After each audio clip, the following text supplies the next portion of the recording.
Assalamualaikum warahmatullahi wabarakatuh. Alhamdulillahirrabbilalamin. Puji syukur atas kehadiran Allah Subhanahu wa Ta'ala, yang mana dengan berkat limpahan nikmatnya kita telah dapat melaksanakan perkuliahan administrasi serta pendidikan. Saya Desi Gustia dengan NIM 22003014 dari kelompok 3 akan mempresentasikan tentang administrasi peserta didik. Yang pertama itu ada pengertian.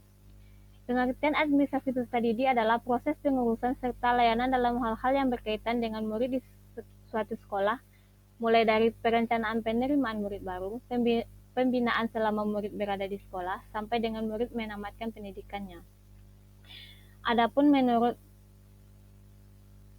para ahli, menurut Asnawi 2005, yang mana administrasi kesiswaan merupakan bagian dari kegiatan administrasi yang dilaksanakan di sekolah, berupa usaha kerjasama yang dilakukan oleh pendidik agar terlaksananya proses pembelajaran. Belajar mengajar yang relevan, efektif, efisien, guna tercapainya tujuan pendidikan yang diharapkan. Selanjutnya ada proses administrasi peserta didik. Yang pertama itu kegiatan awal pembelajaran.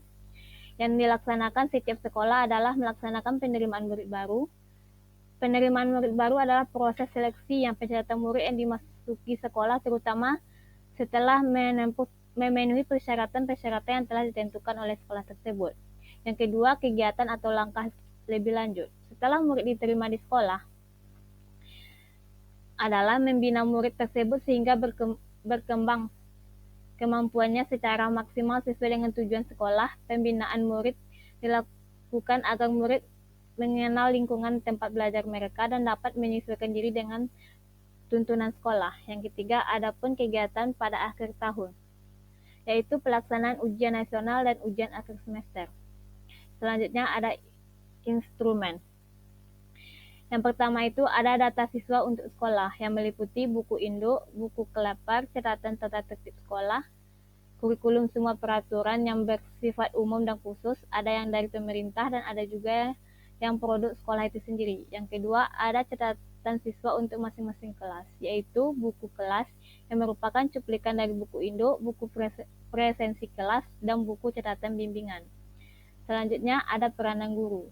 Peranan guru diantaranya, yang pertama, guru dapat dilibatkan dalam penerimaan murid baru dengan menunjukkan mereka sebagai panitia penerimaan yang dapat melaksanakan tugas-tugas teknis melalui dari pencatatan penerimaan sampai dengan pelaporan pelaksanaan tugas. Yang kedua, ada peranan yang besar dalam masa orientasi dipegang oleh guru satu kelas di samping kepala sekolah. Tugas guru adalah membuat murid dapat lebih cepat beradaptasi dengan lingkungan sekolah. Dalam ini peranan guru sangat penting karena keseluruhan dalam orientasi sekolah. Sekian dari presentasi saya. Kalau ada kata-kata yang saya salah, mohon dimaafkan. Saya akhiri dengan Assalamualaikum warahmatullahi wabarakatuh.